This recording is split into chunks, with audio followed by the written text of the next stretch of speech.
What do you think about the R.Kelly case? And first I'll ask you about, I think down in Fulton County, Georgia, they're talking about Yeah. contacting the witnesses to try to bring up charges. As Yeah. an attorney, practicing on both sides of the law, what would you say the percentages of him actually being convicted after all this time are brought in to, to face these charges? What do you think about that? I think the percentage would be great if it was the feds bringing the case. And I think the feds have an opportunity here to bring a case under the Mann Act, 18 USC 2422. I believe that's the statute. That printed. Yeah, 18 USC 2422.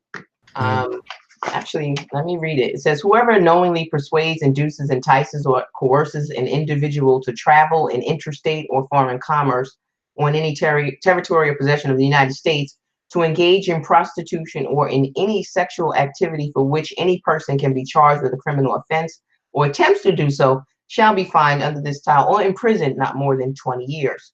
The second section of that says, whoever does this with an individual who has not attained the age of 18 years, right, can be fined and or imprisoned for not less than 10 years or for life, right? And so the statute can probably go back at least 5 years. So they can go at least to 2013. And I'm sure that they can find at least that one girl who was having sex with the young girl. And she doesn't seem to be like she's not willing to be a cooperative witness. I think that they could build a case against him if they wanted to. The problem is that unfortunately Black women, and I say this all the time, we are the least protected species on this planet. And oftentimes our pain goes unrecognized and unacknowledged, and like Chance said, unreal to many people, right? Because we have been so sexualized in this society that it is hard for many men to fathom that we could be violated in that way. We can be violated sexually because we are so over sexualized that if some man says that he had sex with us, we must have consented. Of course we consented, right? And so I'm about to get upset. You know what? If you don't mind, Mr. Bass, you kind of led me to my next question, and that is just to get away from the attorney table real quick and the professionalism real quick. Just give us a perspective of a Black woman in this whole situation, because it's a lot going on. And we come on this platform often and we try and pride ourselves in being as objective as possible. That being said, we're looking at it from a perspective of two Black men. And we're really looking forward to having you on the show just to be able to have this kind of dialogue. But in particular, given everything that's going on, get your perspective as a Black woman just about what it seems like there's a divide right now between Black men and Black women, in particular this situation. And it's something that's stemming and has been going on throughout history, throughout our time. Speak on it from your perspective, if you don't mind.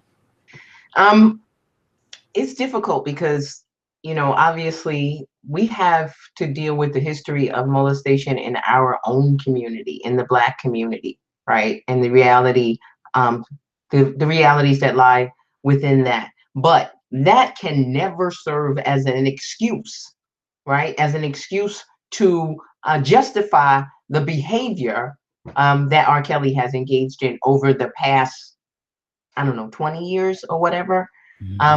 I was done with R. Kelly after I saw the video. Admittedly so. And it was readily obvious to me that was a child in the video. And I didn't need any more than that. Because a lot of people don't seem to understand that it does not matter. It does not matter to the law, and it does not matter to decent people that a young girl consented to sex, right? Because at that age, at any age of minority, under 16 and under, you are not capable. You are not capable of consenting. And the law provides for that, because statutory rape is a strict liability crime. That's one of the only strict liability crimes there is. And by strict liability, I mean it doesn't require any mens rea. You don't have to have any intent to have slept with a minor. It doesn't matter that you thought she was 18. It doesn't matter, you thought she was 19 when in actuality she was 13 or 14 or 15. Mistake in fact is not a defense at all, right? And so even the law is outraged by men who say, well, these young girls, or I heard the excuse back in the days, our people were getting married at 13 and 14 years old. Yeah, back in the days, our people were slaves too, right? So what's the point? What is your point, right? We progress as a people naturally. And so it doesn't make sense to me that anyone would hearken back to what we used to be to justify what we are. That just can't be. That can't be. It can't be. And I want to see him in jail. I'm sorry. I want to see him in jail. I want to see him in jail.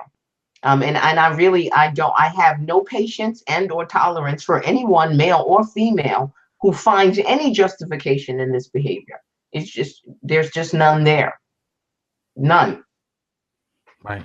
Talk about how difficult it is as an attorney having to take on clients that you know may be guilty, or you know their entire situation. In particular, maybe something like this, and you said you're very passionate about it, but you have to separate your personal from your professional. Talk about, just get into that zone and get into how that is.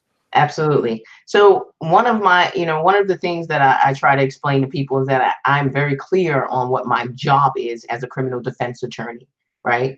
I am not out to prove the truth of what occurred. That's not my job. That's not my job.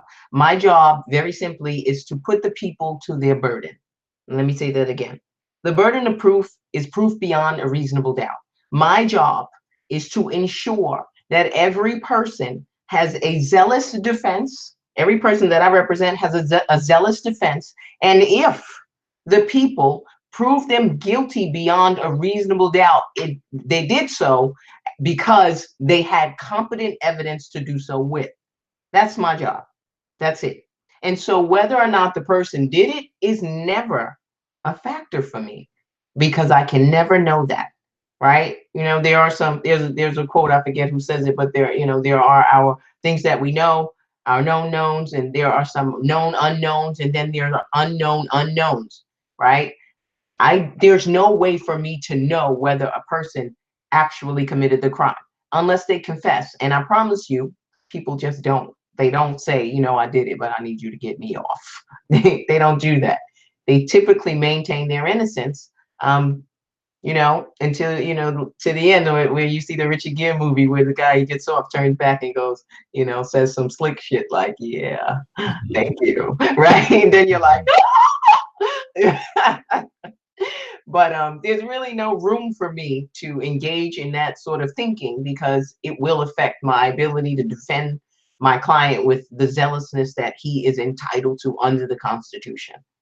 And so I don't concern myself with that. I'm concerned with what the evidence proves. If the evidence proves that you're guilty beyond a reasonable doubt, then the jury will find you guilty. And the evidence does not prove that, then you will be found not guilty. And let's be clear, a finding of not guilty is not a finding of innocence. That's not the same thing, right?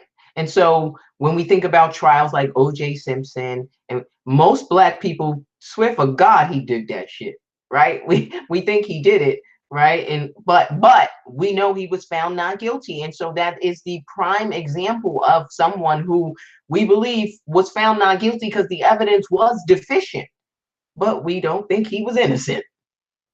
So I have a book on my weight loss journey. I was a fat kid, which made me a fat adult. And so I have a book called Black Girl Slim. It's available on Amazon, Black Girl Slim. And it details my journey. And it's a journey that I think a lot of Black women should take, because we are spending far too much money on hair weaves.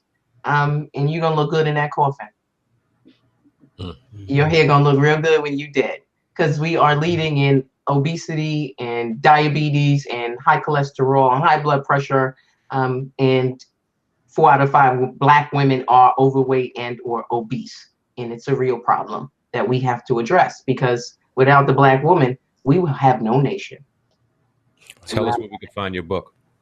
And it's on Amazon. The book is on Amazon, and my website is ikespeaks.net.